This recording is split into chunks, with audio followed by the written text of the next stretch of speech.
wabarakatuh. Yang terhormat kepada Kepala Sekolah atau yang mewakili, yang terhormat kepada calon guru penggarap Angkatan 9, yang terhormat kepada Dewan Guru TK Aisyah Bustanul Atfal Lengkap, yang terhormat tamu undangan atau komite sekolah TK Aisyah Bustanul Atfal Lengkap. Pertama, marilah kita menjadikan puji syukur terhadap Allah Subhanahu wa Ta'ala yang telah memberikan rahmat serta hidayahnya kepada kita sehingga kita dapat berkumpul di hari ini dalam rangka acara diseminasi budaya positif. Salawat serta salam semoga senantiasa tercurahkan kepada junjungan Nabi besar kita, Nabi Muhammad SAW, yang kita nantikan syafaatnya di yaumul akhir. Hadirin yang berbahagia, perkenalkanlah saya sebagai pembawa acara untuk membacakan susunan acara di hari ini. Adapun susunan acara dalam kegiatan pada hari ini adalah sebagai berikut. Yang pertama, acara pembukaan. Yang kedua, acara menyanyikan lagu Indonesia Raya.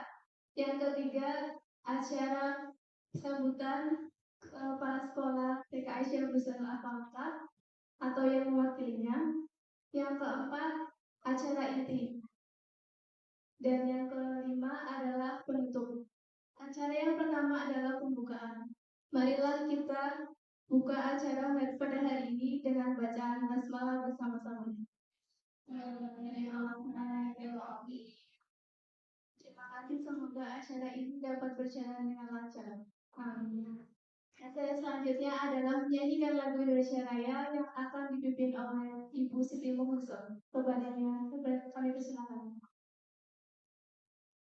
Hiduplah Indonesia, satu, dua. Indonesia.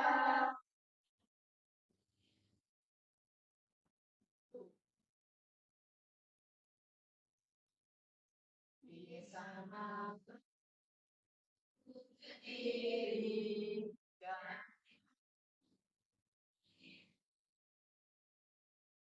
Indonesia kebangsaan, bangsa dan tanah airku. Marilah kita berseru, Indonesia bersatu. Hiduplah tanahku, hiduplah negeriku, bangsaku, rakyatku semuanya. Bangunlah jiwanya, bangunlah badannya, untuk Indonesia Raya. Indonesia Raya, merdeka, merdeka, tanahku, negeriku yang ku cinta. Indonesia Raya, merdeka, merdeka, hiduplah Indonesia Raya. Indonesia Raya, merdeka, merdeka, tanahku, negeriku yang ku cinta. Indonesia Raya, merdeka, merdeka, hiduplah Indonesia Raya. Hadirin dimohon untuk duduk kembali.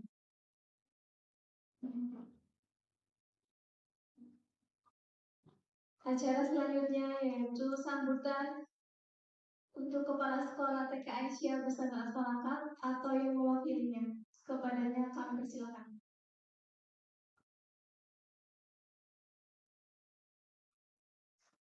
Bismillahirrahmanirrahim. Assalamualaikum warahmatullahi wabarakatuh.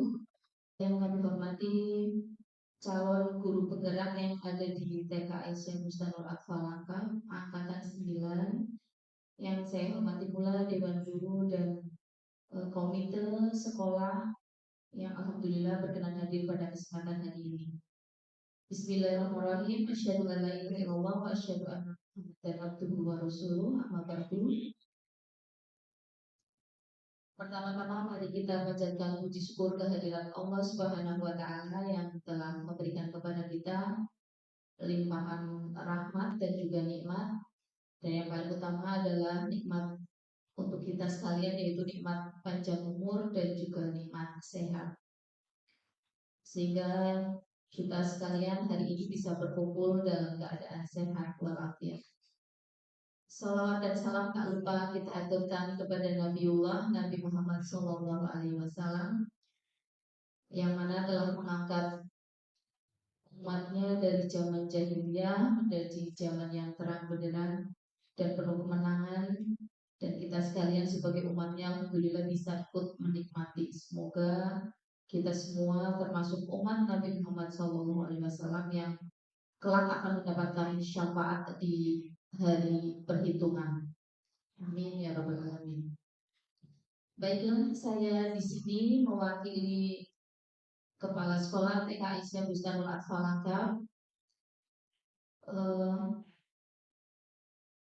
Paling utama adalah kami mengucapkan ucapan terima kasih atas kesediaan ibu-ibu sekalian untuk hadir pada hari ini dalam acara diseminasi budaya positif dalam mendukung kegiatan guru kami atau kepala sekolah kami alhamdulillah mendapat kesempatan lolos menjadi CGP angkatan 9, dan CGP itu sendiri perpanjangannya adalah calon guru penggerak.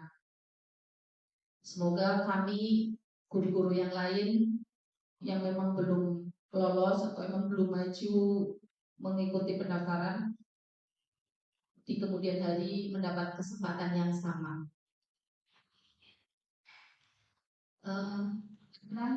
Saya sampaikan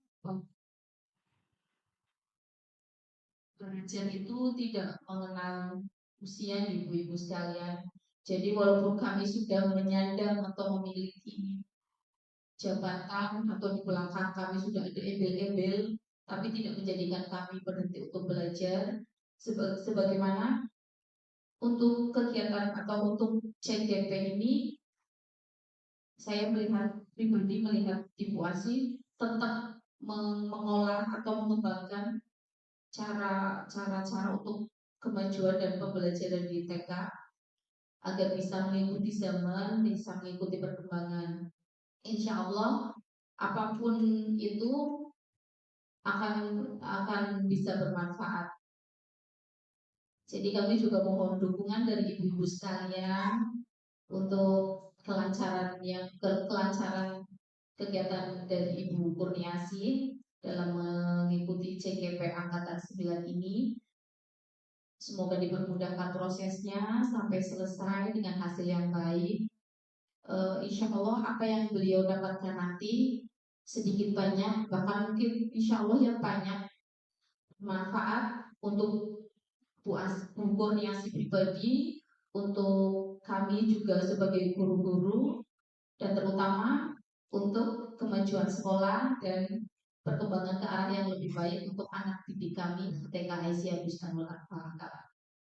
Sekiranya hanya itu yang bisa saya sampaikan. Jadi semoga dipermudah, dilancarkan, dan kita semua disehatkan. Terima kasih atas kehadiran ibu-ibu sekalian. Assalamualaikum warahmatullahi wabarakatuh.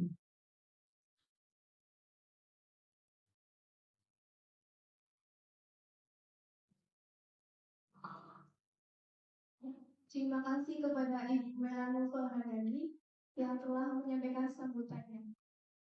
Selanjutnya acara yang keempat yaitu acara inti yang akan disampaikan oleh calon guru penggerak angkatan 9 yaitu Ibu Kurniasi SPD. Kepadanya kami persilakan.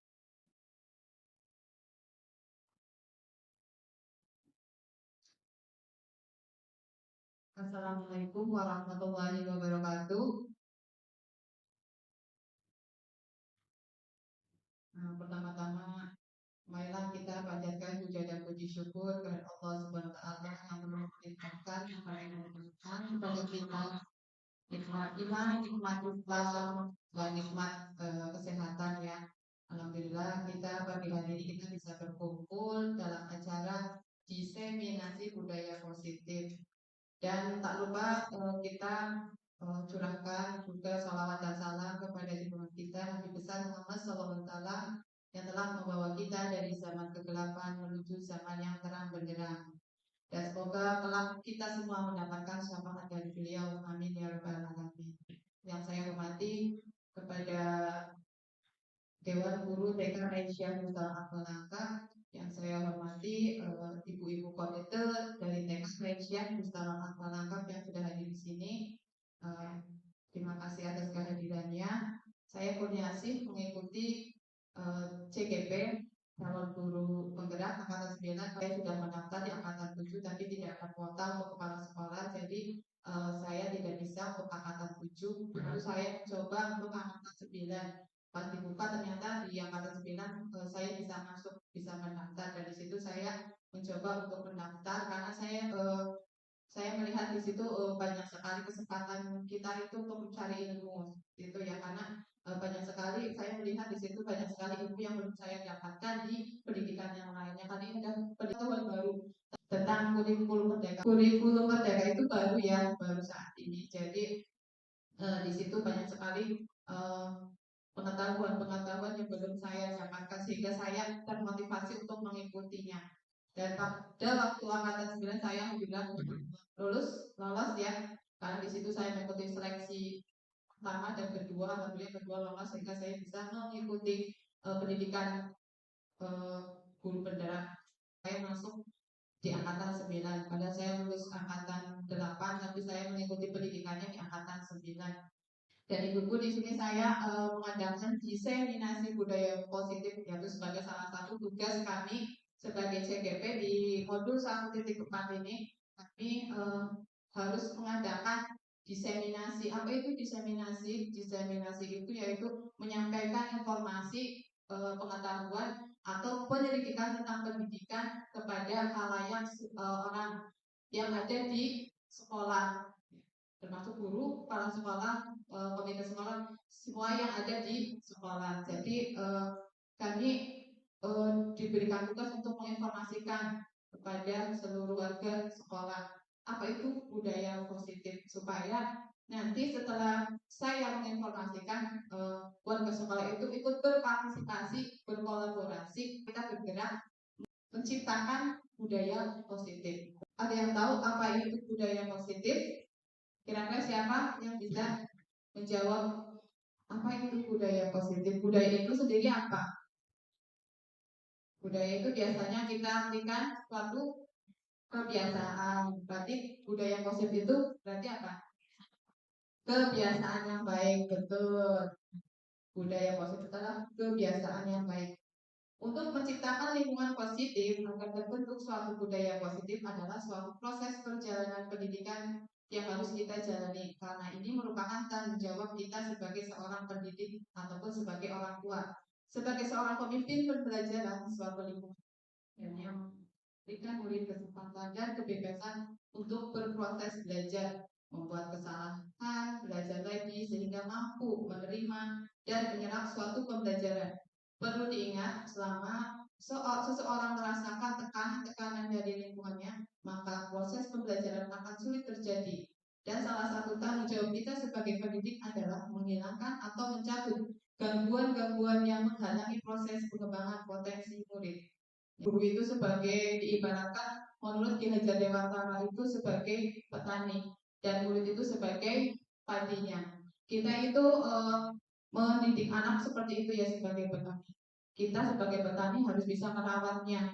Walaupun bagaimanapun itu tanahnya gersang, tapi kita petani harus tahu bagaimana kita mengolah tanah tersebut supaya subur. Seperti itu. Begitu pula pas waktu padinya itu tumbuh, kalaupun di situ ada ulat-ulat seperti itu yang apa tadi, ulat ya yang mengganggu tubuhnya itu padi, kita harus bisa apa dengan cara menyemprotnya. Begitu juga tadi pendidik itu walaupun kita melihat anak itu tidak bisa, tetapi kita harus mengolahnya, menuntunnya. Kalau ada gangguan tersebut seperti penyakit, maka kita harus menyemprotnya. Begitu juga dengan seorang guru. Kalau ada anak-anak yang nakal, maka kita sebagai guru harus bagaimana kita menyikapinya. Gangguan tersebut harus kita atasi, tetapi dengan cara yang bagaimana itu yang positif itu ya. Sekarang yaitu materi penerapan budaya positif. Di sini ada disiplin positif dan nilai-nilai kebajikan universal, teori motivasi hukuman dan penghargaan, restitusi, ada keyakinan kelas, kebutuhan dasar manusia dan dunia berkualitas, 5 posisi kontrol dan segitiga restitusi. Kegiatan yang pertama, coba ibu-ibu genggam tangan ibu seperti ini. Coba, ini adalah permainan yang ada di modul ini. Bayang kita di sini ada secari kertas yang sangat penting untuk kita, dan rahasia, tidak boleh ada orang lain pun yang tahu. Dan kita berusaha untuk bagaimana? Menjaganya, mempertahankannya dengan cara terus menggenggam, Terus ada seseorang teman kita di sampingnya penasaran, ingin tahu, Bu, itu siapa? Enggak, ya, itu ya. Bu, itu apa? Enggak, dari sini bukan Bu, gitu. Bagaimana ibunya membuka? Enggak. Terus walaupun sudah dirayu, terus ya Bu, nanti dikasih bakso. Enggak apa-apa Bu, cuma saya yang tahu. Bagaimana ibu mau membukanya? Tidak. Dan setelah itu masih penasaran teman tersebut langsung melidiki kita. Apakah ibu akan bukanya?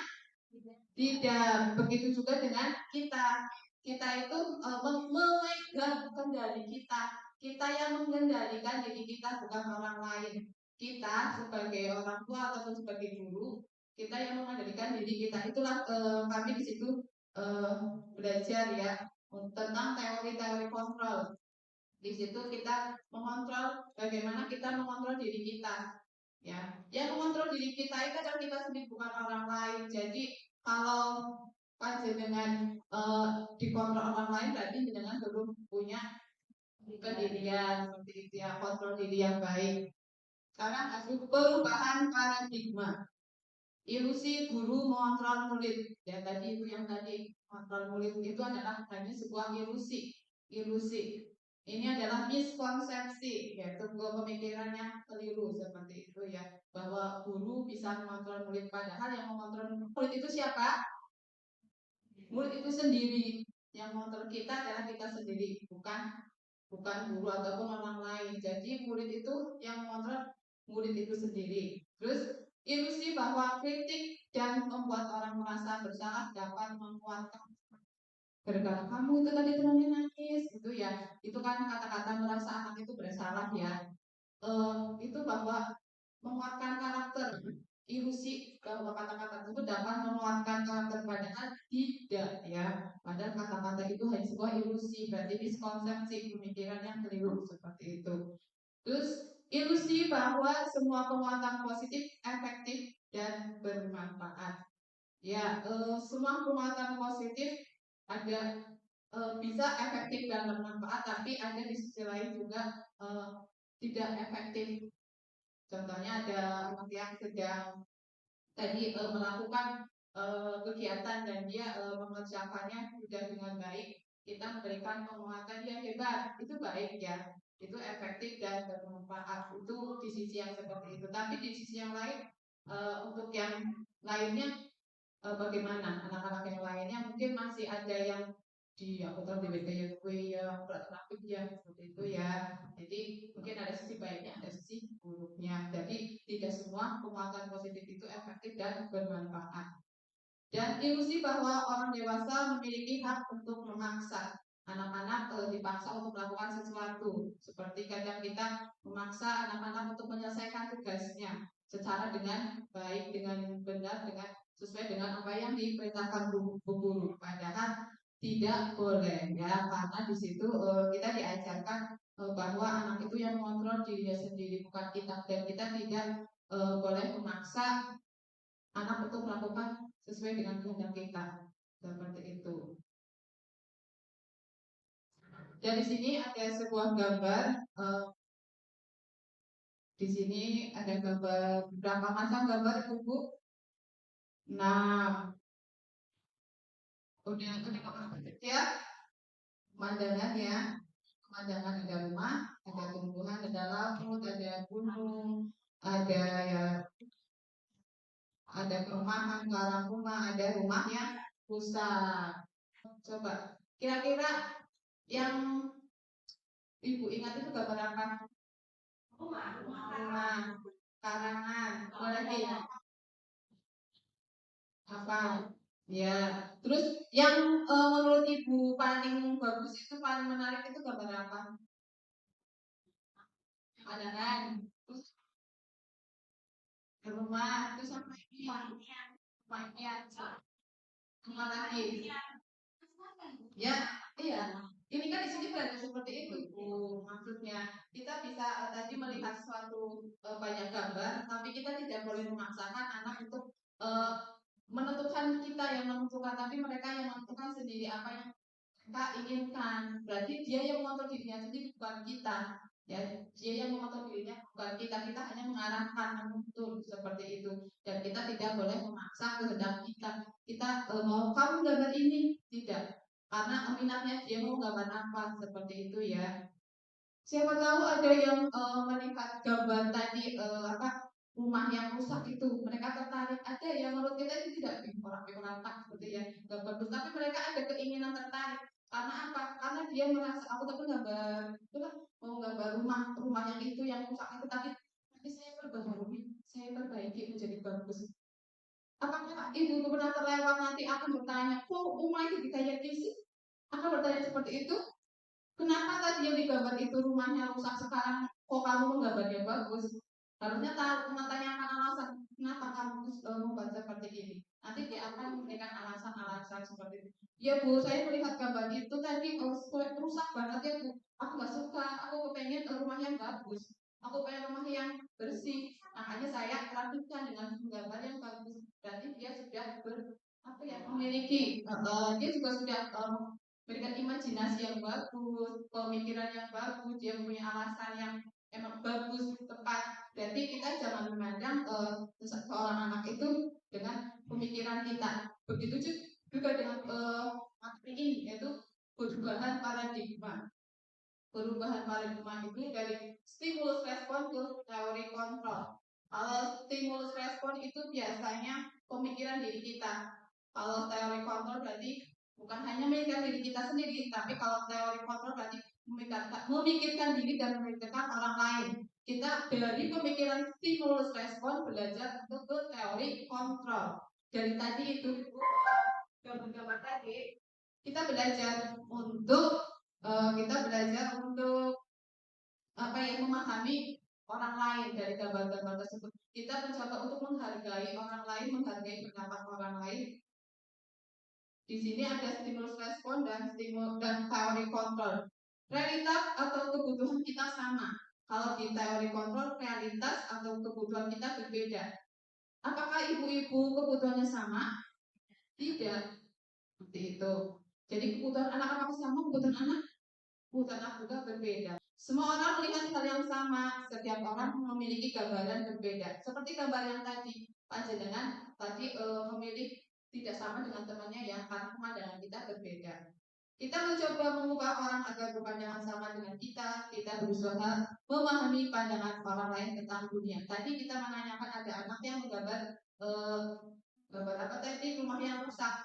Nah, kita berusaha untuk memahaminya dengan cara menanyakan alasan-alasannya. Ternyata alasannya bagus, dia berarti dia mempunyai sifat tadi keindahan ya, pengen diapiki seperti kebersihan. Aku pengen main bersih. Itu nanti masuk ke dalam nilai-nilai kebajikan yang nanti akan kita bahas. Orang lain bisa mengontrol saya. Apakah dia orang lain bisa mengontrol saya tadi? Tidak ya. Semua perilaku memiliki tujuan. Perilaku buruk dilihat sebagai suatu kesalahan. Semua perilaku memiliki tujuan, dan setiap perilaku anak itu kita tidak boleh menyalahkan. Pasti mereka melakukan sesuatu karena memiliki alasan. Orang lain bisa mengontrol saya, hanya Anda yang bisa mengontrol diri Anda. Saya bisa mengontrol orang lain, Anda tidak bisa mengontrol orang lain. Pemaksaan ada pada saat rujukan gagal. Biasanya kalau anak-anak yang ini tidak mau nurut, biasanya kita tunjuk ya nanti kamu saya jadi ini seperti itu ya. Sedangkan kalau di teori kontrol yaitu kolaborasi dan konsensus menciptakan pilihan-pilihan baru. Maksudnya kita menanyakan anak, jangan memaksa anak, ayo kamu ikut yuk, nanti kamu dikasih ini seperti itu ya. Kalau dari teori kontrol itu kolaborasi kerjasama seperti itu. Kita menanyakan, yuk ikut yuk, gak mau lah bu. Ya udah kamu mau apa sih? Mintanya apa? Kamu di sini mau ngapain? Aku di sini mau main, kan gak ada orang di sini. Seperti itu ya, kita berikan alasan. Nanti kamu sama siapa?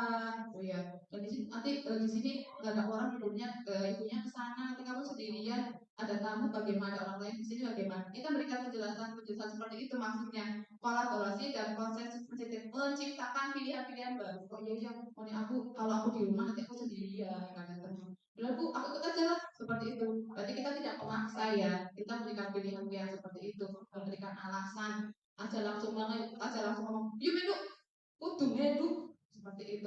Berikan alasan-alasan supaya anak itu, oh iya aku nih ngomong, biar mereka benar teman. Nanti saya minta apa-apa, gak ada ibu, seperti itu ya. Model berpikir menang kalah kita di menang kalah kita tidak kalau di stimulus respon itu menang kalah, kalau di teori kontrol itu menang-menang, model berpikir menang-menang. Apapun hasil anak baik dan bagusnya atau menurut kita ya itu tetap aja menang seperti itu. Tidak ada yang tidak bagus seperti itu ya.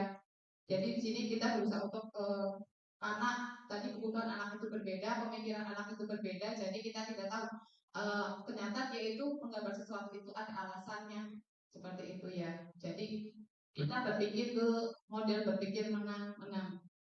Makna disiplin. Apa itu disiplin? Disiplin itu apa? Ya, bisa patuh, tertib. Apalagi? Bisa patuh, tertib, kebiasaan sesuai jadwal. Ya, itu adalah salah satunya ya, disiplin. Apa kaitannya dengan nilai-nilai kebajikan? Ibuku tahu apa itu nilai-nilai kebajikan. Nilai-nilai kebajikan itu nilai-nilai yang ada dalam perilaku kita, tapi yang positif seperti ya. Contohnya apa? Nilai kebajikan. Nanti kita bahas di step berikutnya. Bagaimana kita berperilaku? Kita berperilaku bagaimana? Kita melakukan sesuatu atas kehendak siapa? Apakah karena kita dipaksa orang lain? Apa pada sendiri? Ya. Mengapa kita melakukan segala sesuatu? Coba, ibu-ibu melakukan segala sesuatu apakah karena dorongan orang lain atau karena dorongan sendiri? Dorongan sendiri. Tetapi adakah unsur-unsur yang lain karena aku ingin ya karena saya ingin dihargai, karena saya ingin dipuji, karena saya ingin mendapatkan uang, atau ingin karena alasan-alasan yang lain. Pasti kita pernah ya melakukan walaupun emang kita yang melakukan, tapi ada dorongan-dorongan dari luar yang membuat kita tuh bergerak seperti itu ya. Karena kita ingin dipuji, ada atau karena kita ingin mendapat penghargaan, karena kita ingin mendapat uang, itu alasan-alasan dorongan-dorongan yang buat kita tuh melakukan sesuatu walaupun itu sendiri yang melakukan ya. Tetapi di sini kita belajar untuk melakukan segala sesuatunya itu tanpa dorongan dari luar. Kita berusaha untuk melakukan sesuatu itu dengan nilai-nilai kebajikan yang kita yakini.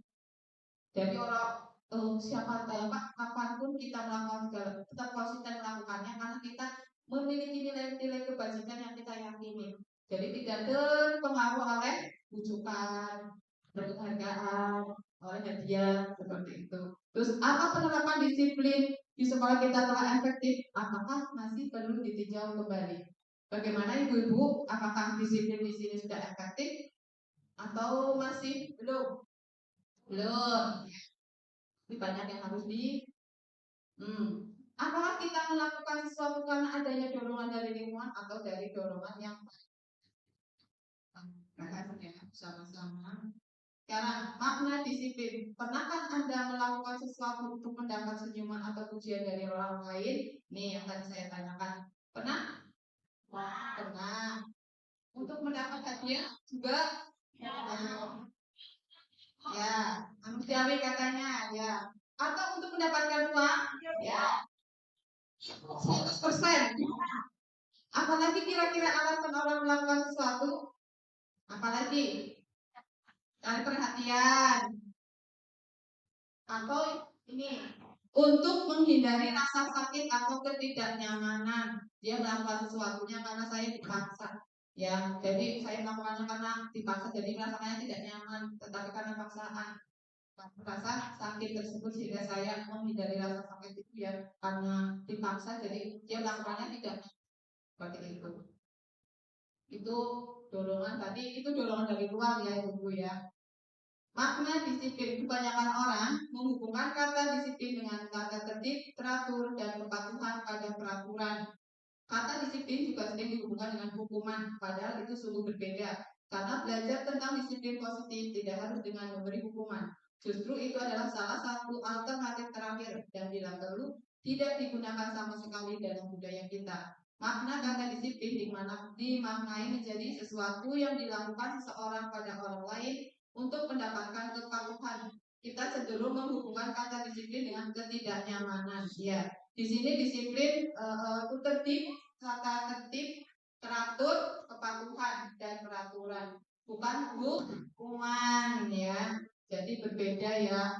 Makna disiplin ini Hajar Dewantara menyatakan bahwa untuk mencapai kemerdekaan atau dalam konteks pendidikan kita saat ini untuk menciptakan murid yang merdeka, syarat utamanya adalah harus ada disiplin yang kuat. Disiplin yang dimaksud adalah disiplin diri yang memiliki motivasi internal. Jika kita tidak memiliki motivasi internal, maka kita memerlukan pihak lain untuk mendisiplinkan kita atau motivasi eksternal karena berasal dari luar bukan dari dalam diri kita sendiri. Itu tadi yang dimaksudkan, kita harus ada motivasi internal bukan motivasi eksternal. Yang tadi ibu sebutkan itu uang, hadiah, mendapatkan pujian, itu tadi motivasi eksternal karena dari luar, ada dorongan dari luar. Tapi kita di sini disiplin yang kuat itu berasal dari motivasi intrinsik bukan atas pujian. Berarti kita meyakini bahwa itu adalah kebaikan sehingga kita melakukan seperti itu ya, bukan karena kita hanya ingin dipuji sehingga kita melakukan. Berarti itu adalah eksternal. Kalau kita sudah melakukan memiliki motivasi internal sehingga kita akan melakukan yang namanya disiplin itu secara disiplin diri berasal dari dirinya sendiri seperti itu.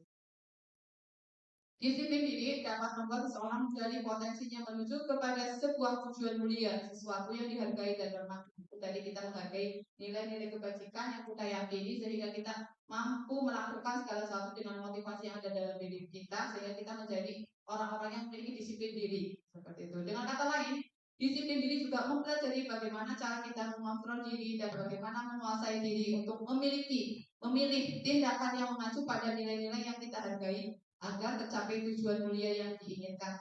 Seseorang yang memiliki disiplin diri berarti mereka bisa bertanggung jawab terhadap apa yang dilakukannya karena mereka mendasarkan tindakan mereka pada nilai-nilai kebajikan universal.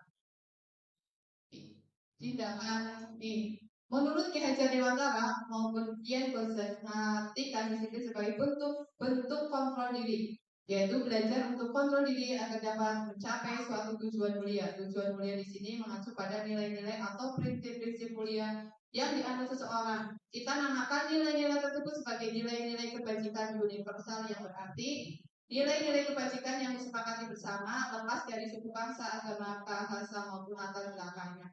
Jadi nilai-nilai kebajikan universal adalah nilai-nilai kebajikan yang disepakati bersama antar kita. Maksudnya di sekolah kita meyakini nilai-nilai kebajikan yang kita sepakati seperti apa. Contohnya kita mau menginginkan sekolah yang bagaimana ibu-ibu? Coba kita menginginkan sekolah yang bagaimana? Kualitas. Apalagi kita menginginkan sekolah yang bagaimana? Nyaman. Itu kalau kata-kata nyaman itu berarti adalah nilai-nilai kebajikan. Berarti dia berasal dari dirinya sendiri karena dia sudah tahu nilai-nilai kebajikan apa yang saya harus lakukan. Nyaman, saya ingin sekolah saya nyaman. Berarti dia sudah memiliki nilai-nilai kebajikan kebajikan. Apalagi selain nyaman? Apa? Kita mau sekolah yang bagaimana?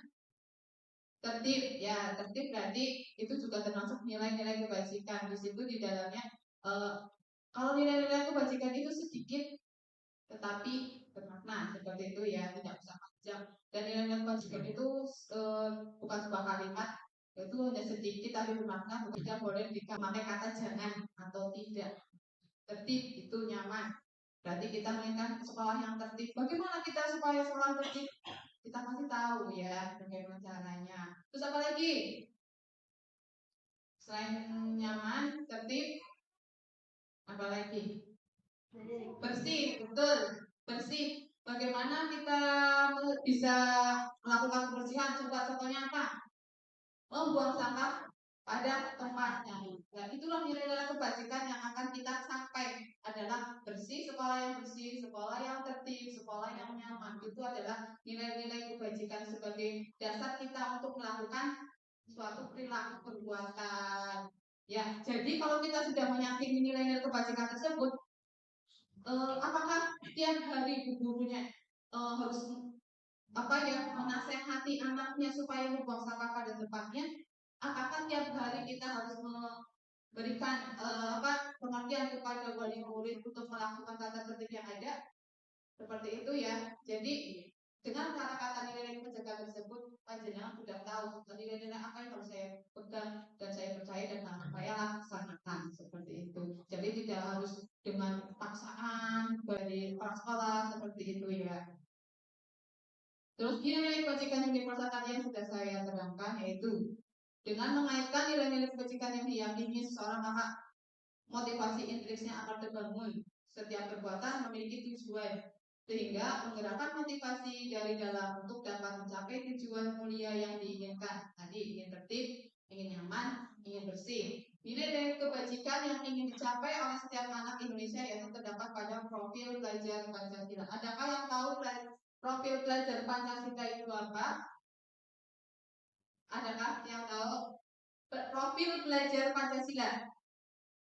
Profil belajar Pancasila adalah nilai-nilai kebajikan yang kita yakini ya, yang terdapat pada kurikulum merdeka. Profil belajar Pancasila ya.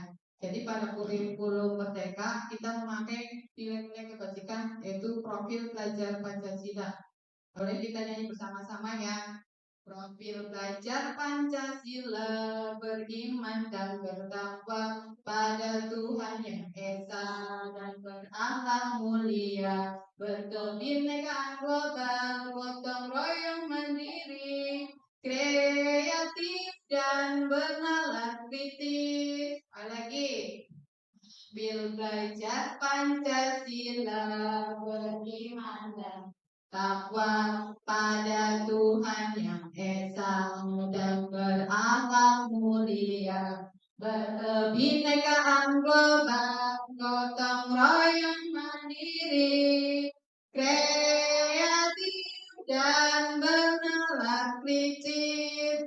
Ya, itu nilai-nilai kebajikan yang harus kita yakini terutama untuk pelajar yang ada di Indonesia, karena ini termasuk di dalam kurikulum merdeka, di mana anak-anak belajar secara merdeka, mereka dibebaskan melakukan pekerjaan atau tugasnya sesuai dengan minatnya, tidak ada paksaan dari siapapun, jadi dia melakukan dengan keinginannya seperti itu. Teori motivasi hukuman dan penghargaan serta restitusi. Di sini ada 3 motivasi perilaku manusia: hukuman, konsekuensi, dan restitusi. Dihukum oleh penghargaan, yang terakhir restitusi. Di sini ada 3 motivasi perilaku manusia, yaitu yang pertama untuk menghindari ketidaknyamanan atau hukuman, sudah disebutkan tadi di depan ya. Yang kedua untuk mendapatkan imbalan atau penghargaan dari orang lain. Yang ketiga untuk menjadi orang yang mereka inginkan dan menghargai diri sendiri dengan nilai-nilai yang mereka percaya. Kira-kira menurut ibu-ibu mana yang ibu-ibu pilih untuk menghindari ketidaknyamanan atau hukuman, untuk mendapatkan imbalan atau penghargaan dari orang lain, atau yang ketiga? Mereka telah memiliki motivasi intrinsik yang berdampak jangka panjang, ya. Motivasi yang tidak akan terpengaruh pada adanya hukuman atau hadiah. Jadi kalau motivasi yang dari dalam diri itu tidak tidak akan terpengaruh oleh lingkungan karena dia sudah meyakininya dan berjangka panjang dari kecil sampai dia rasa seperti itu ya. Kalau yang tadi motivasi dengan bujuk kata cuma saat itu, ya, ayo kamu lakukan tugasnya seperti itu, nanti kamu dapat seperti itu, dapat hadiah seperti itu, hanya saat itu. Nanti besok kita mengulang kembali maksud seperti itu, dan besoknya lagi kita ulang pada waktu kita tidak sempat untuk mewujudnya, tidak melakukannya seperti itu. Kalau motivasi intrinsik dalam diri, dia tidak usah diawasi oleh kita, dia akan melakukannya seperti itu. Mereka akan tetap berperilaku baik dan berlandaskan nilai-nilai kebajikan karena mereka ingin menjadi orang yang menjunjung tinggi nilai-nilai yang mereka hargai atau mencapai suatu tujuan mulia. Jadi tadi tujuan sekolah kita yaitu ingin yang nyaman, tertib, bersih. Hukuman, konsekuensi, dan restitusi. Tindakan terhadap suatu pelanggaran pada umumnya berbentuk hukuman atau konsekuensi. Sedangkan restitusi adalah program disiplin positif, adalah proses menciptakan kondisi bagi murid untuk memperbaiki kesalahan mereka sehingga mereka bisa kembali pada kelompok mereka dengan karakter yang lebih kuat. Restitusi juga merupakan proses kolaboratif yang mengajarkan murid untuk mencari solusi untuk masalah mereka dan membantu murid berpikir tentang orang seperti apa yang mereka inginkan dan bagaimana mereka harus memperlakukan orang lain. Itu dari hukuman, konsekuensi, dan restitusi. Berarti yang kira-kira positif mana? Mana? Tadi dari hukuman, konsekuensi, dan restitusi. Mana disiplin positifnya mana? Di mana? Yaitu di restitusi. Di situ karena kita berkolaborasi dengan anak ya. Tadi kita kan bertanya alasannya apa seperti itu ya. Menanyakan alasannya seperti ada anak yang tadi nakal, kita tidak boleh langsung gara kamu sih ya, tapi kita alasannya apa sih? Kenapa sih kamu ada takutnya? Dan makna kita tanyakan kalau ada yang nangis, ya apa sih kamu, kenapa kamu nangis? Tidak mencari alasannya ada apa. Iya, baru saya ini alasannya kenapa seperti itu, pasti dia punya alasannya karena dia duluan yang nakal seperti itu ya, karena pasti alasannya seperti itu karena dia yang dulu nakal. Terus kita tanya yang anak yang tadi kenapa, terus alasannya ini ternyata hanya kesalahpahaman seperti itu ya. Jadi kita harus mencari solusinya, tidak menyalahkan salah satu pihak. Di sini ada hukuman, konsekuensi, dan restitusi. Hukuman itu mengajarkan kita pada identitas gagal. Hukuman itu melangkah kepada identitas gagal. Kalau disiplin, konsekuensi, dan restitusi adalah identitas menuju identitas sukses, ya. Identitas sukses. Sesuatu yang menyakitkan harus terjadi. Hukuman itu biasanya menyakitkan ya bagi anak ya. Menurut konsekuensi ya, itu sesuatu yang harus terjadi. Nah, disiplin restitusi itu merupakan pilihan anak-anak disuruh untuk memilih. Hukuman itu negatif, kalau konsekuensi itu netral, dan restitusi itu positif. Berarti restitusi adalah disiplin yang positif. Ini sudah tadi ya kita bahas terus. Kita bermain ini. Coba menurut dengan hukuman atau konsekuensi. Mencatat 100 kali di dalam buku kalimat, saya tidak akan terlambat lagi karena terlambat ke sekolah. Hukuman apa konsekuensi? Bagaimana? Hukuman ya. Terlalu ya ini ya, yang berarti ini adalah hukuman. Lari mengelilingi lapangan basket 2 kali karena terlambat hadir di sekolah. Hukuman. Membersihkan coretan yang dibuatnya di meja tulis. Apa itu? Konsekuensi. Kenapa dikatakan konsekuensi? Kenapa? Karena dia membuat anaknya harus pintar. Ya betul. Murid diminta untuk push up 15 kali karena tidak menggunakan masker di sekolah. Hukuman. Ya, ada kegiatan fisik. Menggantikan kertas tugas teman yang telah dicoret-coret. Konsekuensi. Berjemur di lapangan basket pukul 12 siang karena ngobrol dengan teman. Hukuman. Murid diminta bertelanjang kaki sepanjang hari karena tidak menggunakan sepatu warna hitam sesuai peraturan. Hukuman. Berdiri di depan kelas sambil mengangkat kaki. Ya, hukuman. Membersihkan tumpahan air di meja tulis karena tersenggol pada saat belajar. Konsekuensi. Kehilangan 10 menit jam istirahat untuk mengerjakan tugas lalu terlambat datang dan tertinggal pelajaran. Konsekuensi. Duduk di bangku di pinggir lapangan pada jam istirahat tidak diizinkan. Bermain oleh guru piket karena mencederai teman saat bermain di lapangan. Ini termasuk apa? Ini termasuk hukuman ya. Kalau konsekuensi sesuatu yang menggantikan. Kalau biasanya konsekuensi itu menggantikan. Kalau ini menggantikan apa tidak? Tidak ya. Tidak menggantikan barang yang ya. Menggantikan barang anaknya yang hilang tadi mau coret, jadi gantikan. Seperti tadi tumpahan air yang ada tumpahan air yang dibersihkan seperti itu. Dihukum oleh penghargaan. Berapa pernyataan tentang tindakan memberikan penghargaan yang nilai sama dengan menghukum? Pengaruh jangka pendek. Kalau hukum dihukum oleh penghargaan itu pengaruhnya jangka panjang dan jangka pendek. Penghargaan tidak efektif. Penghargaan merusak hubungan, mengurangi ketepatan, menurunkan kualitas, mematikan kreativitas. Penghargaan menghukum. Dan di sini ada motivasi dalam diri intrinsik. Ini adalah motivasi yang positif ya kalau dalam diri. Sekarang restitusi. Sebuah pendekatan untuk menciptakan disiplin positif sebagai seorang guru. Ketika murid Anda melakukan kesalahan, tindakan mana yang akan Anda lakukan? Menunjukkan kesalahannya dan memintanya melihat kesalahannya baik-baik. Mengatakan, kamu seharusnya tahu bagaimana kamu seharusnya bertindak. Mengingatkan murid Anda akan kesalahannya yang sama di waktu sebelumnya. Atau bertanya padanya, kenapa kamu melakukan sesuatu yang seharusnya tidak kamu lakukan? Atau mengkritik dan mendiamkannya. Bagaimana itu Bu? Tindakan mana yang Anda lakukan? Apa? Bertanya padanya kenapa kamu melakukan sesuatu yang seharusnya tidak kamu lakukan. Ciri-ciri restitusi yang membedakannya dengan program disiplin lainnya yaitu bukan untuk menebus kesalahan, namun untuk belajar dari kesalahan, memperbaiki hubungan, adalah tawaran bukan paksaan, menuntun untuk melihat ke dalam diri, mencari kebutuhan dasar yang mendasari tindakan.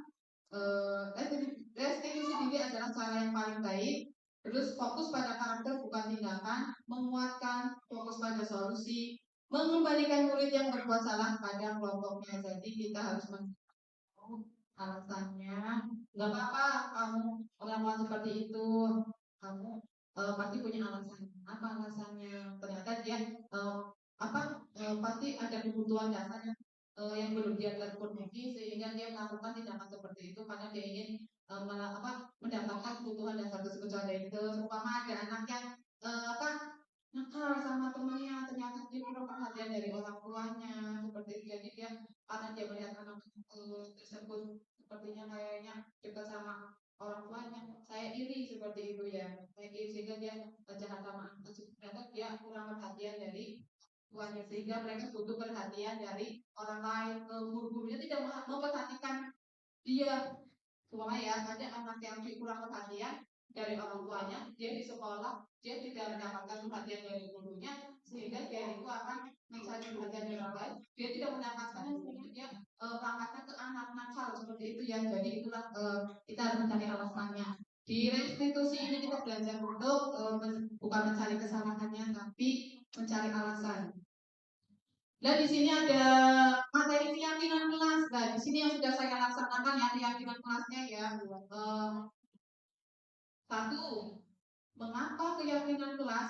Mengapa tidak peraturan?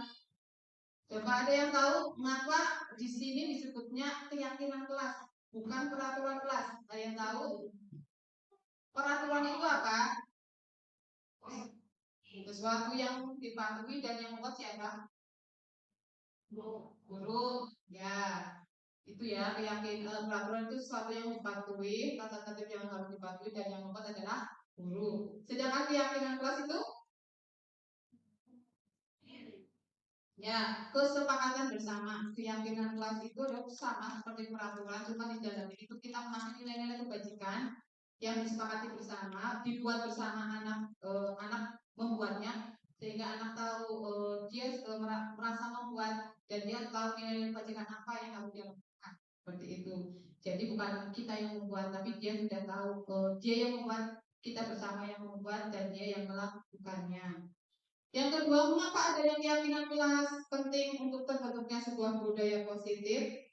Ada yang tahu mengapa adanya keyakinan kelas penting untuk terbentuknya suatu budaya positif? Ya, di sini keyakinan kelas kita per kelas membuat keyakinan kelas nilai kebajikan apa yang diinginkan supaya kelasnya bisa berjalan dengan baik, kondusif, tidak ada yang hal seperti itu ya. Dan di sini anak-anak diajak untuk membuat keyakinan kelas.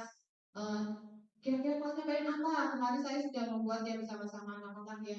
Ada yang anak-anak mau buat apa? Saya mau buat yang kelas yang bagus, kelas yang gede ya. Jadi ada yang pengen rapi ya. Contohnya kalau kita mau rapi, bagaimana? Ya beresin mainan tuh. Berarti dia sudah tahu apa tadi nilai-nilai kebajikannya yaitu kerapian. Bagaimana kita supaya kelasnya rapi? Dia akan tahu bagaimana caranya. Tadi merapikan, terus apa membereskan tadi alat-alat yang sudah dipakai ya seperti itu. Keyakinan kelas bersifat lebih abstrak daripada peraturan yang lebih rinci dan konkret. Keyakinan kelas berupa pernyataan-pernyataan universal, pernyataan keyakinan kelas senantiasa dibuat dalam bentuk positif. Tadi bentuknya positif ya ibu-ibu. Keyakinan kelas hendaknya tidak terlalu banyak sehingga mudah diingat dan dipahami oleh semua warga kelas.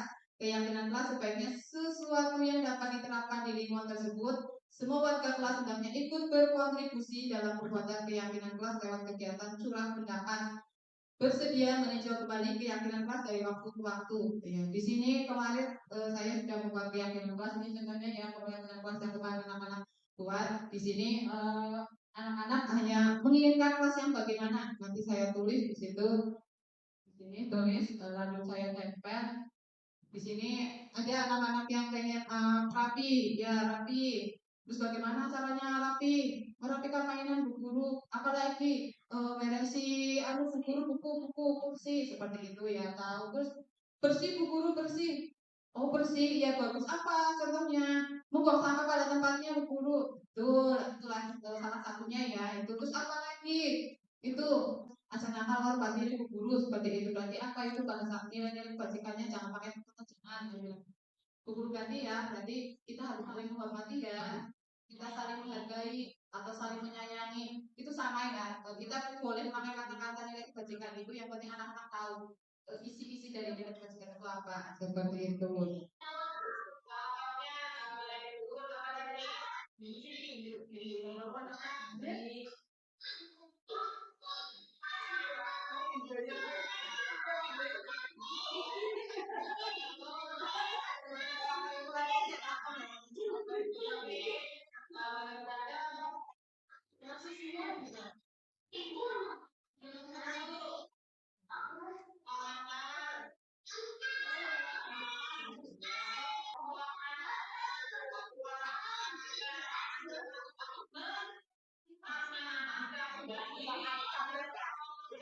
Kita mau buat keyakinan kalau keyakinan itu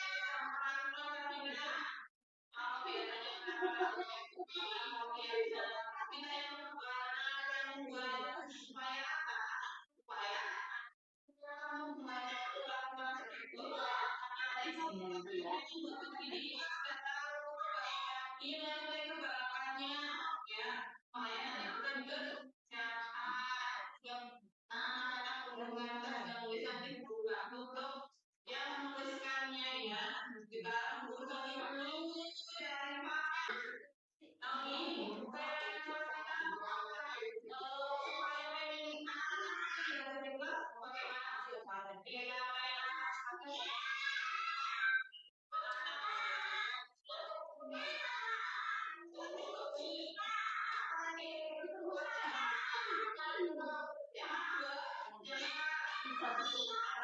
ya berapa menit gitu.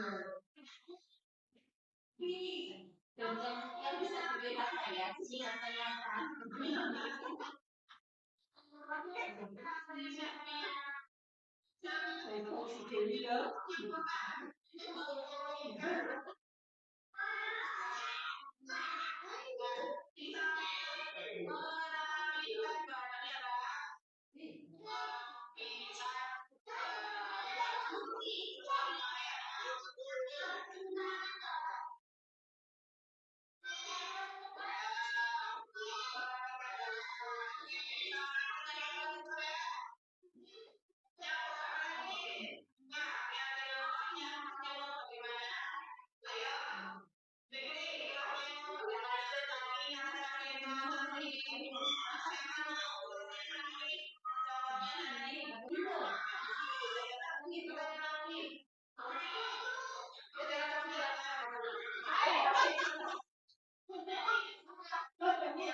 Oke, ibu-ibu, cuplikan dari pembuatan keyakinan kelas yang kemarin saya buat di kelas B.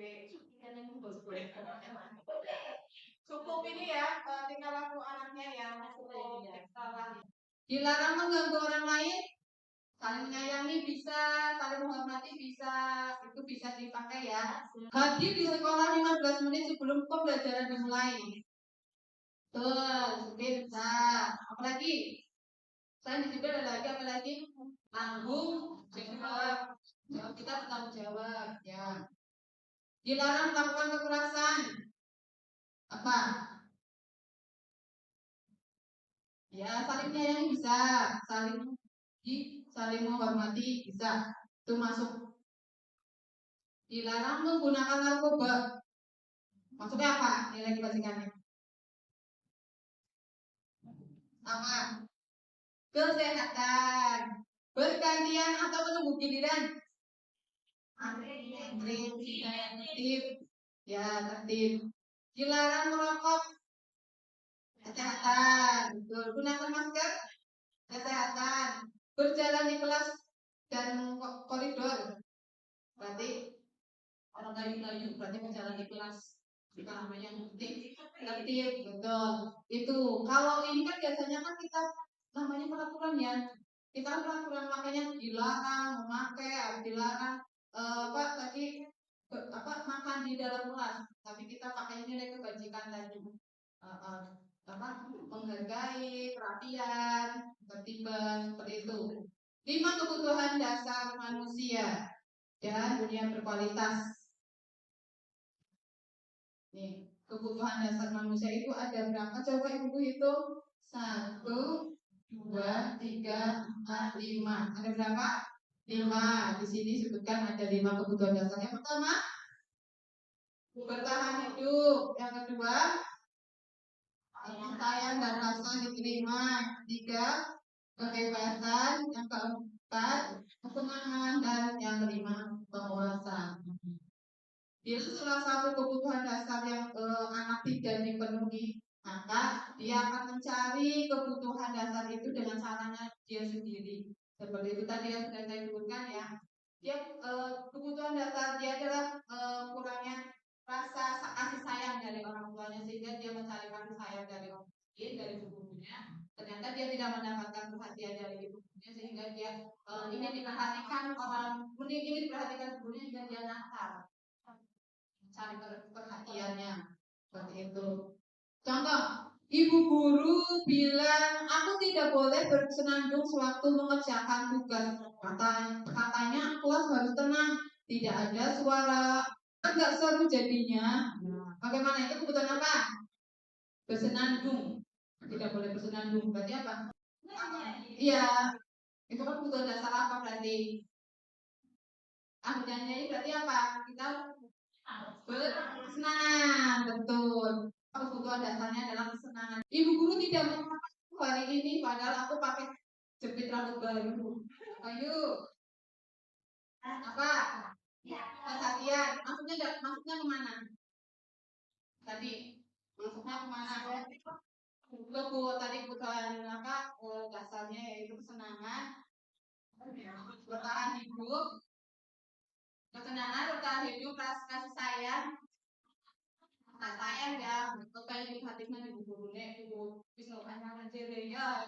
Buat lagi ya, anak-anak kan, di dalam tuh juga kayak gitu ya. Iya, karena kayak gini ya, kitanya tidak lagi respon gitu ya, padahal dia lagi mau mendapat ujian dari kita. Oh, bagus sekali, dia akan merasa senang sekali pada dengan kata-kata seperti dia akan berbunga. Dia akan merasa diperhatikan. Aku bosan, aku bosan masa belajarnya cuma gitu-gitu aja, dengerin ibu guru aja. Itu apa? Aku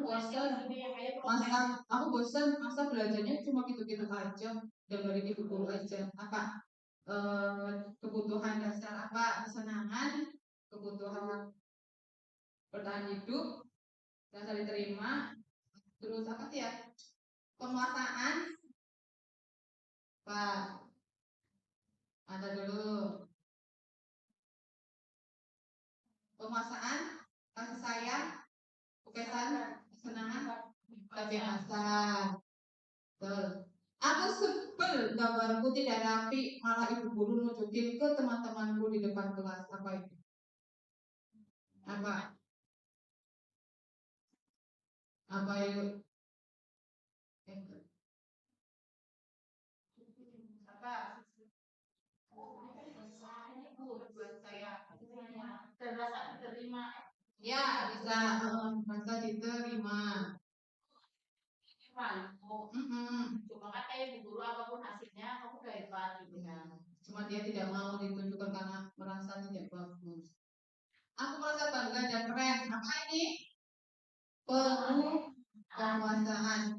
Biar bisa jalan-jalan naik mobil sama teman-temanku. Aku udah punya mobil dan ingin jalan-jalan sama teman-temanku. Berarti dia apa? Kesenangan ingin menyenangkan temannya. Terus aku senang bisa pergi ke tempat-tempat yang aku suka. Apa ini? Senang. Menyetir mobil itu seru. Ke dunia berkualitas. Dunia berkualitas Anda adalah tempat khusus dalam pikiran Anda. Tempat Anda menyimpan gambaran representasi dari semua yang Anda inginkan. Bisa berisi orang atau hal-hal dan apa yang terbaik dalam hidup Anda dan membuat Anda merasa bahagia dan terpenuhi kebutuhan dasar Anda. Dr. William Glasser menyebutnya seperti semacam album foto sehingga isinya tidak akan terlalu banyak, hanya akan terdiri dari beberapa hal saja yang sangat signifikan dan benar-benar terbaik dalam hidup Anda yang membuat hidup Anda menjadi lebih bermakna. Kebutuhan dasar bersifat lebih umum dan universal, sedangkan dunia berkualitas lebih unik dan personal. Tadi dunia berkualitas tadi kita melihat gambar yang itu tadi yang ada 6 itu saja kita pasti memiliki gambaran-gambaran yang berbeda. Menurut kita itu yang paling bagus itu apa, yang menurut kita tertarik itu apa. Jadi setiap orang itu memiliki versi yang berbeda-beda, tidak sama. Kalau kebutuhan tadi 5 kebutuhan dasar tadi kita sama ya, kita sama memiliki menginginkan 5 kebutuhan dasar tadi. Kalau salah satunya kebutuhan dasar itu tidak kita penuhi, maka kita akan mencari dengan cara kita sendiri. Tapi kalau tadi dunia berkualitas itu pandangan kita, setiap orang itu berbeda-beda seperti itu. Jadi menurut kita baik ternyata menurut orang lain ternyata kurang. Di dunia berkualitas, apa pencapaian Anda yang Anda sangat banggakan? Ini salah satu yang kita tanyakan pada diri kita ya.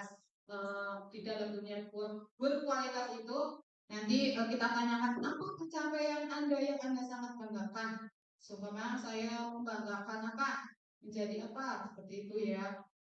Coba ada yang mau menjawab apa pencapaian Anda yang Anda sangat banggakan. Kalau guru itu biasanya pencapaian yang sangat dibanggakan yaitu melihat anak-anak itu bisa melakukan tugasnya setelah dia mengatakan tidak bisa. Ternyata setelah dia mengatakan tidak bisa, tapi dia berhasil bisa. Dan dia itu akan merasa senang. Anak itu akan merasa senang. Ya, aku benar bisa. Ternyata aku bisa. Dia akan merasa dirinya hebat. Dia akan merasa dirinya mampu. Dengan begitu, guru itu akan melihat dia merasa bangga dengan diri. Dengan pencapaiannya itu, maka guru akan merasa senang. Seperti itu ya. Oh, berarti dia sudah berhasil mencapai dengan diri. Maksudnya mencapai dengan usahanya tidak diakui oleh guru. dengan motivasi yang ada dalam diri dia, maka dia akan memiliki percaya diri. Aku begini bisa, banyak orang semuanya bisa. Seperti itu. Kalau kita memaksa, maka dia tidak akan tidak ada motivasi dalam diri. Seperti itu. Siapakah orang-orang yang paling penting dalam hidup Anda? Siapa? Keluarga. Ya, pastinya keluarga ya. Kalau berarti di dunia berkualitas kita itu di sini ada keluarga. Ya, yang dipikirkan adalah keluarga. Terus nilai-nilai kebajikan apa yang terpenting dalam hidup Anda? Coba tadi Ibu sudah belajar tentang nilai-nilai kebajikan. Coba nilai-nilai kebajikan Ibu yang terpenting dalam hidup Ibu itu apa? Kata-katanya, kata-kata kasih sayang. Terus apa lagi? Mendidik anak supaya apa? Betul, bisa sopan, santun, kasih sayang, berarti saling menyayangi ya, saling menyayangi. Dan itu nilai-nilai kebajikan yang sudah ada dalam diri kita nanti akan membangun dunia berkualitas kita. Dunia kita itu merasa bermakna seperti itu. Kalau kita melakukannya, kita merasa senang seperti itu ya. Jadi ada kesenangan tersendiri. Intinya seperti itu ya. Dunia berkualitas itu kesenangan diri kita, tidak diukur dari kebutuhan. Kita tidak orang mikir cuma kebutuhan, tapi ke dunia berkualitas itu pemikiran kita merasa senang itu dari sisi yang lainnya, karena kita tadi menyayangi orang tua walaupun kita tidak punya apa-apa, tetapi saya punya orang tua, saya merasa bahagia itu ya. Jadi seperti itu. Apa pekerjaan ideal bagi Anda? Sehat ideal bagi Anda? Ibu sebagai ibu rumah tangga sudah bangga ya, karena sudah melahirkan anak-anak dan mendidik anak-anaknya. Kalau guru berarti apa pekerjaan ideal bagi Anda? Kalau kami karena sudah jadi guru ya, saya bangga menjadi guru seperti itu ya. Jadi pekerjaan yang ideal ini sebagai guru karena saya menikmati pekerjaan ini. Terus kalau Anda menjadi orang ideal, karakter atau sifat apa yang Anda paling ingin ada pada diri Anda setelah Anda menjadi orang ideal? Contohnya, setelah saya itu pengen jadi orang yang sukses. Setelah dengan sukses, apa yang pengen ada dalam diri Anda? Bermanfaat, itu nilai kebajikan. Apa lagi? Baik, tetap baik ya. Walaupun kita sudah sukses, kita harus tetap baik. Aja sombong. Tuh, berarti ibu-ibu memiliki berarti nilai-nilai kebajikan dalam diri atau karakter yang ingin selalu ada dalam diri Anda.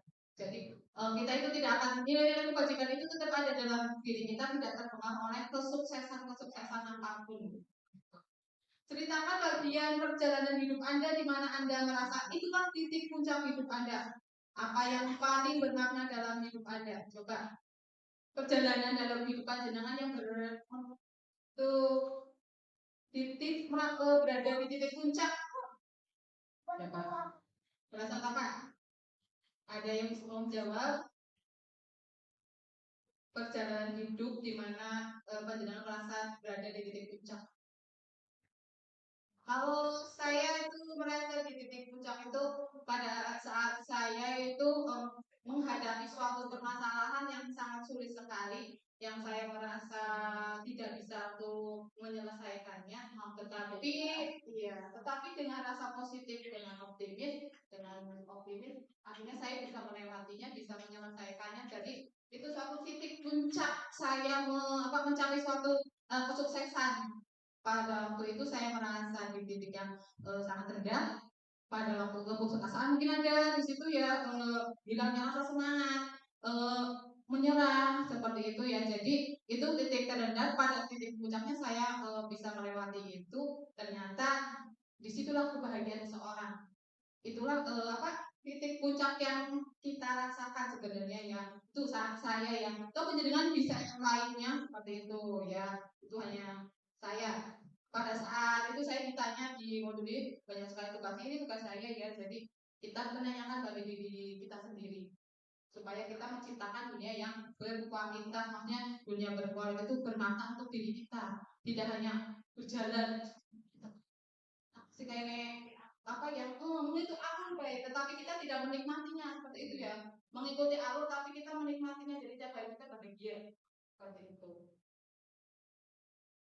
5 posisi kontrol: penghukum, pembuat merasa bersalah, teman, pemantau, manajer. Kira-kira dari 5 posisi kontrol tersebut panjenengan mau jadi apa? Mau jadi penghukum, mau menjadi pembuat merasa bersalah, mau jadi teman, pemantau, atau manajer? Mau jadi apa? Teman. Kalau penghukum itu apa? Penghukum adalah seorang penghukum bisa menggunakan hukuman fisik maupun verbal. Jadi hukuman itu bukan hanya suatu fisik ya, hukuman verbal, kata-kata yang menyakitkan itu juga termasuk hukuman ya. Orang-orang yang menjalankan posisi penghukum senantiasa mengatakan bahwa sekolah memerlukan sistem atau alat yang dapat lebih menekan murid-muridnya lebih dalam lagi. Contohnya tadi tidak dengan fisik tetapi dengan kata-kata yang menyakitkan. Walaupun anak-anak ada dia tapi ternyata dia masuk dalam hatinya yang menyakitkan. Betul, apalagi kita juga kadang merasa seperti itu ya. Jadi anak-anak kan biasanya merasa gitu. Pembuat merasa bersalah. Pada posisi ini biasanya guru akan bersuara lebih lembut. Membuat rasa bersalah akan menggunakan keheningan yang membuat orang lain merasa tidak nyaman, merasa bersalah atau rendah diri. Walaupun ngomongnya lirih tapi nyelekit ya. Itu ya. Berarti siapa yang merasa seperti itu? Ada Sama-sama saya di sana-sana ya. Ini nggak ada. ini nggak ada. Ini baru Iya, tapi mana-mana kayak ya, Terus yang ketiga, posisi teman, yaitu tidak akan menyakiti posisi teman tidak akan menyakiti murid, namun akan tetap berupaya mengontrol murid melalui persuasi. Posisi teman pada guru bisa negatif ataupun positif. Jadi posisi teman itu bisa negatif atau positif ya. Teman itu kadang berbicara dengan kata-kata apa tadi, ngobrol ya. Biasanya kalau teman itu ngobrol, kalau hukuman biasanya perintah ya. Itu ngobrol, tapi ngobrolnya itu bermanfaat atau tidak? Maksudnya membuka anak untuk berbuat baik atau tidak? Kalau mengajak anak lebih baik, berarti kan itu positif. Kalau ternyata anaknya seperti itu terus, berarti kan itu negatif. Untuk posisi pemantau, yaitu berdasarkan pada peraturan-peraturan dan konsekuensi sesuai dengan aturan. Kalau manajer adalah posisi di mana guru berbuat sesuatu bersama dengan murid, mempersilahkan murid, mempertanggungjawabkan perilakunya, mendukung murid agar dapat menemukan solusi atau permasalahan yang sendiri. Kira-kira dari kelima posisi kontrol tersebut, menurut ibu-ibu yang paling bagus itu, yang paling baik itu apa? Sebagai manajer adalah posisi di mana guru berbuat sesuatu bersama dengan murid, mempersilahkan murid mempertanggungjawabkan perilakunya, mendukung murid agar dapat menemukan solusi atau permasalahan yang terjadi. Jadi kadang kita juga bisa menjadi teman ya, karena kita dengan anak jadi kita juga sebagai teman, tapi kita berharap sebagai temannya itu menjadi sesuatu yang positif karena kita juga sebagai manajer kita juga harus sebagai teman karena anak-anak itu suka ngobrol, berarti kita kan harus mendengarkan dia ngobrol terus ikut menjawab apa yang dia tanyakan. Jadi kita itu sebagai teman dan manajer tergantung posisinya. Kalau dia lagi berbuat salah, berarti kita harus menjadi seorang manajer. Segitiga restitusi, yang ini adalah yang terakhir, yaitu segitiga restitusi. Ya, materi pembuka kita ya untuk siang hari. Segitiga restitusi. Yang pertama yaitu menstabilkan identitas, yang kedua validasi tindakan yang salah, dan yang ketiga menanyakan keyakinan.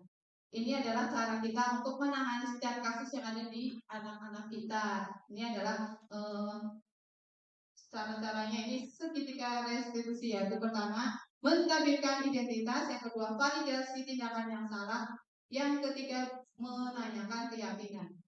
Bagian dasar dari segitiga restitusi bertujuan untuk mengubah identitas anak dari orang yang gagal menjadi orang yang sukses. Anak tersebut melakukan kesalahan dan dia merasa dirinya bersalah dan merasa dirinya menjadi orang yang gagal. Tetapi kita berusaha menguatkan dia bahwa dia itu pasti punya alasan di balik itu dan dia bisa untuk memperbaikinya karena dia memiliki nilai-nilai kebajikan sebenarnya dalam diri yang dia yakini. Sebenarnya dia tidak mau menjadi anak yang nakal. Pasti dia di dalam hatinya, saya tidak mau menjadi anak yang nakal, tetapi karena situasi atau keadaan dia memang seperti itu. Jadi kita hanya mengembalikan anak tersebut itu pada kelompoknya, tidak menjauhkan dia dari kelompoknya. Contohnya kok jadi kene seperti itu ya. Tapi kita tarik anak itu mengembalikan kepada kelompoknya dengan cara tadi restitusi ketiga restitusi ini, yaitu menstabilkan identitas. Yang pertama itu langkah yang pertama itu menstabilkan identitas. Salah satu pertanyaannya itu setiap orang pasti pernah melakukan kesalahan. Itu kita bisa tanyakan ke anak-anak setelah melakukan itu. Gak apa-apa, setiap orang pasti melakukan kesalahan. Semua orang itu tidak ada yang sempurna. Setiap orang itu tidak ada yang sempurna. Semuanya memiliki kelebihan dan kekurangan. Jadi kamu juga sama memiliki. Jadi kamu juga sama. Setiap orang pernah merasa bersalah seperti itu, gitu ya. Pernyataan itu contoh pernyataannya. Kamu bukan satu-satunya yang pernah melakukannya. Guru juga pernah melakukannya seperti itu. Jadi dia tidak merasa sendirian.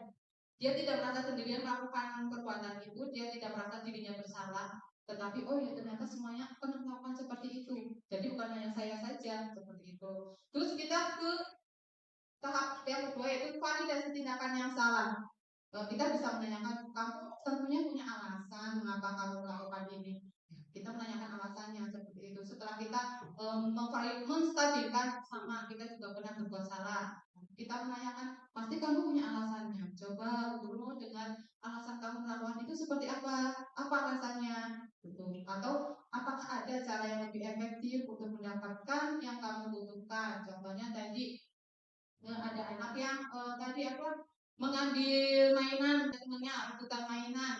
Nah di situ kan temannya nangis, terus kan gak apa-apa, kan bukan kamu saja yang mau mainan, semuanya juga pengen mainan. Terus kan coba, kamu tadi kenapa sampai dia nangis?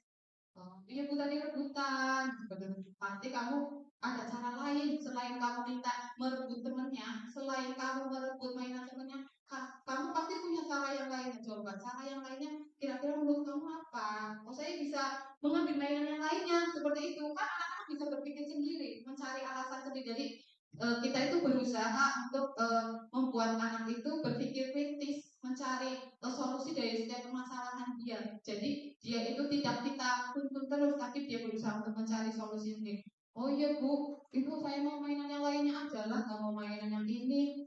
Ya udah, kamu yang lain aja. Berarti kan punya inisiatif sendiri lah gitu ya. Jadi itu yang kedua. Terus yang ketiga, keyakinan kelas apa yang telah kita sepakati? Kan kamu sudah membuat keyakinan kelas. Coba keyakinan kelas apa yang sudah kita sepakati? Tidak, ini bu saling menghargai, saling menghormati, saling menyayangi. Ya, terus kamu ingin menjadi orang seperti apa? Aku ingin menjadi orang yang sayang sama temennya bu guru. Seperti itu. Berarti kan dia punya nilai kebajikannya. Cuma kita yang menuntun dia seperti itu. Itu contohnya yaitu jadi kita bisa praktekkan ke anak-anak kita cara kita mengatasi setiap permasalahan yang ada. Walaupun kadang sulit banget ya. Sulit sekali ya. Saya sendiri belajar teori ini ya, kayaknya masih kadang masih susah ya. Maksudnya susahnya itu paling di bagian yang menstabilkan identitasnya yang di awal itu yang paling susah. Kalau untuk menanyakan alasan kan gampang. Apa sih biasanya kan guru kan alasan gue ya tidak langsung apa itu susah yang membuat kata-kata kenyataan itu kadang kita menyatakan itu karena tidak terbiasa, belum terbiasa ya, dan belum tahu sebenarnya ini tahap-tahapannya. Maksudnya karena kita tidak tahu jadi kita tidak melakukannya seperti itu. Yang belum dipersiapkan kan ini yang dari kita ya, maksudnya kita langsung ke alasan kenapa apa sih pada baik aku guru kayaknya bu itu biasanya pertama udah nggak apa-apa kan ada mainan yang lainnya, kita langsung ke situ. Maksudnya kan ada yang mainan yang lainnya, kenapa boleh main yang lain? Kalau segitiga itu sih coba selain mainan ini kira-kira ada nggak yang lainnya yang menurut kamu suka, suruh memilih di situ. Maksudnya tahap keduanya kita kan kadang langsung menunjukkan sih tuh kakak baik kamu buka yang ini kebut dengan aku bisa bulan dia langsung kita menunjuk, langsung kita ke solusinya tidak mengarahkan anak untuk mencari solusi sendiri. Benar itu yang diajarkan dengan segitiga refleksinya. Kita mengarahkan anak untuk mencari solusinya sendiri supaya nanti dia sampai besar dia terbiasa untuk menghadapi permasalahannya. Kita belajar di sini sini bukan hanya saya sebagai kepala sekolah dan dewan guru, tetapi karena di sini ada wali murid, berarti kita berkontribusi, berkolaborasi dengan ibu-ibu wali murid. Karena di sekolah manapun, di sekolah ya kita harus ada kontribusi dengan wali murid. Karena kita hanya mengajarkan di sekolah, lalu bagaimana dia akan mempraktekannya lagi di rumah? Apakah dia akan melanjutkannya atau dia akan melupakannya? Nanti kita akan kembali di sekolah, dia akan seperti itu lagi. Ketika di rumah, dia akan seperti itu lagi. Tidak, maksudnya tidak berlanjut. Dari rumah sampai dari sekolah sampai rumah, dimanapun dia lakukan seperti itu. Jadi kita bergantung pada kita semua yang ada di warga sekolah. Jadi bukan hanya guru saja untuk menciptakan budaya positif, berarti bukan hanya kita saja. Ini adalah budaya positif. Budaya positif adalah suatu perilaku baik yang di dalamnya mengandung nilai-nilai kebajikan yang dilakukan setiap saat sehingga menjadi kebiasaan baik dan akan memberikan pengaruh yang positif terhadap lingkungan. Itu untuk menciptakan budaya positif diperlukan lingkungan yang positif, ya. Itu tadi budaya itu berarti kan dilakukan setiap hari, setiap saat, ya. Jadi tidak terpaku oleh dorongan orang lain. Jadi dari apa? Dorongannya dari mana? Dari diri sendiri. Ya, kalau dari orang lain tiap hari tidak akan tercipta namanya budaya positif. Jadi bagaimana kita bisa melaksanakan budaya positif, yaitu gimana kita bisa menerapkan nilai-nilai kebaikan tadi, dilakukan bersama, diterapkan, dan kita tahu nilai-nilai kebajikan apa yang harus kita lakukan untuk menciptakan budaya yang positif, untuk menciptakan lingkungan yang positif di sekolah. Demikian ibu-ibu diseminasi budaya positif dari saya yang sudah saya paparkan. Terima kasih atas perhatiannya. Mohon maaf atas kekurangannya. Saya di sini bukanlah orang yang pintar, tetapi saya hanya berusaha untuk menyampaikan informasi pengetahuan yang saya tahu kepada ibu-ibu guru atau kepada panjenengan komite sekolah. Tidak, saya merasa banyak sekali kekurangan saya dalam mendidik sehingga saya belajar dan saya di sini menyampaikan ke panjenengan. Saya tidak merasa saya paling pintar, tetapi saya masih merasa masih kurang dan saya masih merasa harus lebih belajar lagi. Dan apa yang saya ingin dapatkan, saya ingin saya keluarkan ke orang lain, siapapun itu. Yang penting itu adalah bermanfaat kita dalam mendidik anak kita. Itu ya, biar. Demikian ibu-ibu pemaparan dari saya tentang budaya positif. Terima kasih atas kehadirannya. Mohon maaf atas kekurangannya. Wassalamualaikum warahmatullahi wabarakatuh. Saya kembalikan lagi kepada MC kita. Terima kasih kepada Ibu Kurniasi SPD yang telah menyampaikan materi yang begitu jelas dan sangat menarik bagi kita semua.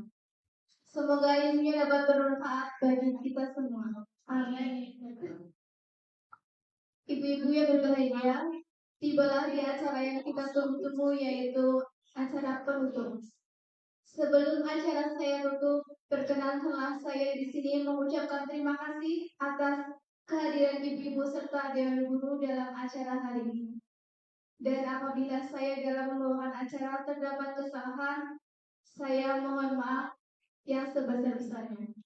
Marilah kita tutup acara pada hari ini dengan membaca hamdalah bersama-sama. Alhamdulillah. Wassalamualaikum warahmatullahi wabarakatuh.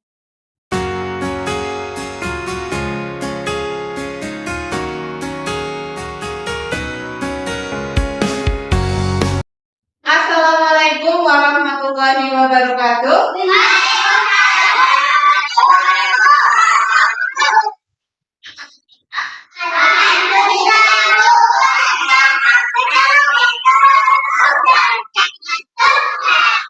Ya, kegiatan hari ini yaitu kita mau membuat kesepakatan kelas. Anak-anak tahu nggak kesepakatan kelas itu apa? Kesepakatan kelas itu seperti peraturan. Anak-anak tahu nggak peraturan itu apa? Tahu. Apa itu peraturan? Nggak boleh gendut. Contohnya nggak boleh gendut. Apa lagi?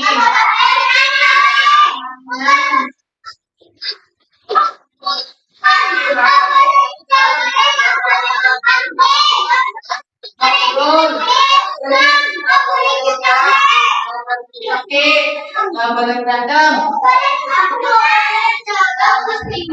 Jangan minum susu. Makan. Gak boleh makan. Nggak boleh makan. Itu adalah contoh dari peraturan. Kalau peraturan ini biasanya, kalau itu yang membuat adalah sekolahan.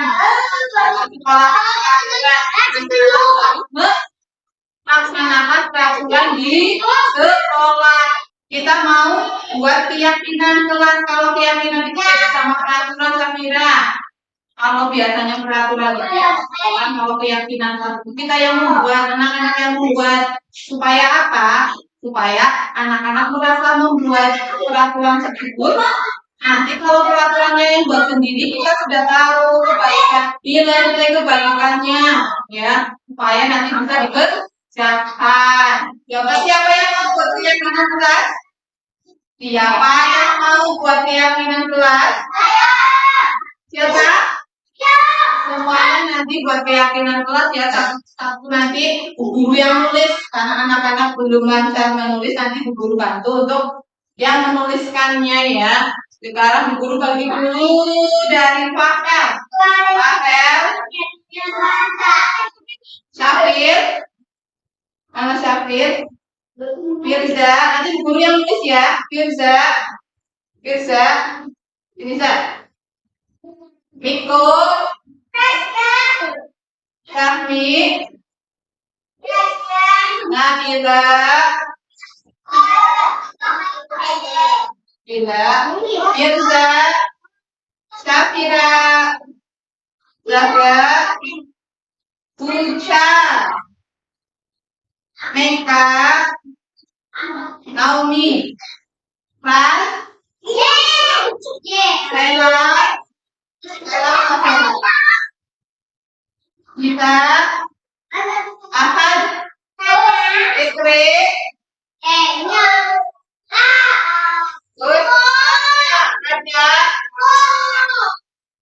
Rifki. Sekarang kita buat keyakinan kelas itu peraturan yang ada di kelas yang membuat adalah kita supaya kita bisa melaksanakannya. Coba, mau tanya Adnan. Coba keyakinan kelas anak-anak itu apa? Naomi, keyakinan kelas kita mau apa? Supaya pengen anak-anak belajar di kelas bagaimana? Kita pengen anak-anak belajar. Lalu pengen bagaimana? Supaya belajar anak-anak kelas yang bagus. Apalagi kelas yang bagus. Yang agak, yang rapi betul. Mau kelas yang rapi. Kalau mau kelas yang rapi dari siap semuanya apa? Betul sekali Syafira. Syafira tadi apa yang kita lakukan? Merapikan. Ya, si Syafira merapikan barang ya, merapikan barang setelah dipakai ya.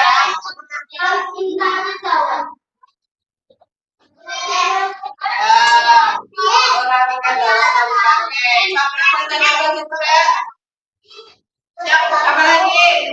Keyakinan kelasnya mau bagaimana? Ayo, Fikri, kelasnya mau bagaimana? Tadi kata Syafira tadi rahasiakan kelas yang rapi. Contohnya tadi merapikan barang. Siapa? Apalagi kelas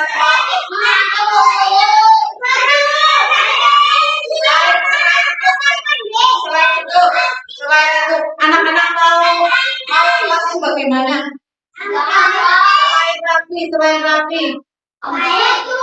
Selain rapi apa? Betul Naomi, berarti Naomi mau kelasnya bersih. Ya, berarti apa? Menjaga kebersihan. Katanya itu kata pernyataannya kasih Naomi menjaga kebersihan. Kita sekarang Naomi tempel. Ya, coba. Ya, yang lainnya coba terus kamu aja menjaga. Kak, kan kerapian. Ah, ya, ini. Kak, itu ada asal kerapian.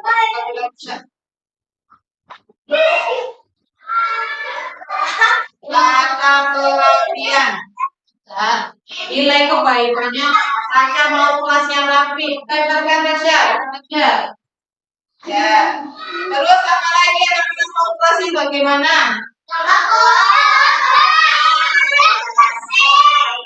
Ya.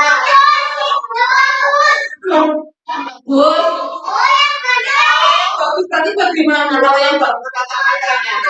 Yang kelasnya bagus berarti bagaimana? Apa? Bersih. Berarti kalau bersih berarti apa? Ada kotoran. Berarti bagaimana? Ya, beresin. Tadi kan bersih. Terus lagi rapi. Coba keyakinan kelasnya apa? Supaya anak-anak tidur. Bahasanya harus baik, harus positif. Kalau boleh kata jangan. Jangannya harus berarti. Apa ya? Jangan nakal berarti.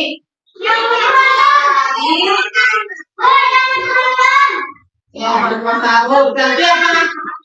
Keyakinan kelasnya saling menghormati. Kalau anak-anak sudah saling menghormati, anak-anak pasti tidak akan nakal sama temannya. Berarti sini buku tulis ya, saling menghormati. Gak bakalan nakal sama temennya. Saling menghormati. Sekarang kamu tempel. Apa kamu mau apa keyakinannya?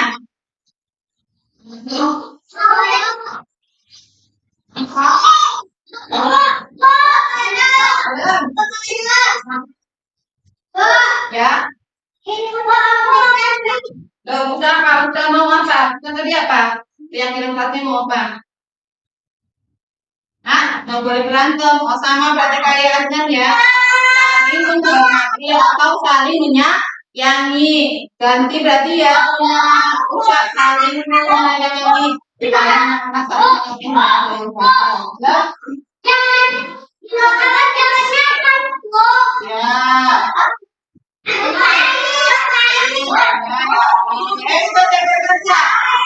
Kalau keyakinan kelasnya sendiri. Apa yang kamu mau makan?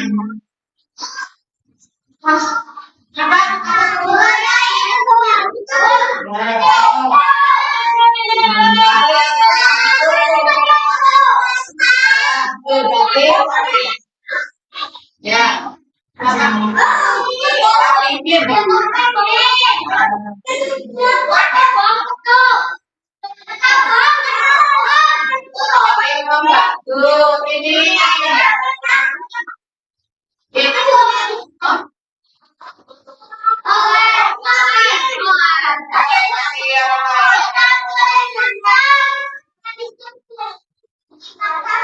Jangan kata jangan. Artinya kata yang positif, pakai kata yang positif, jangan pakai kata jangan atau tidak. Apa yuk? Ya boleh sini produk apa?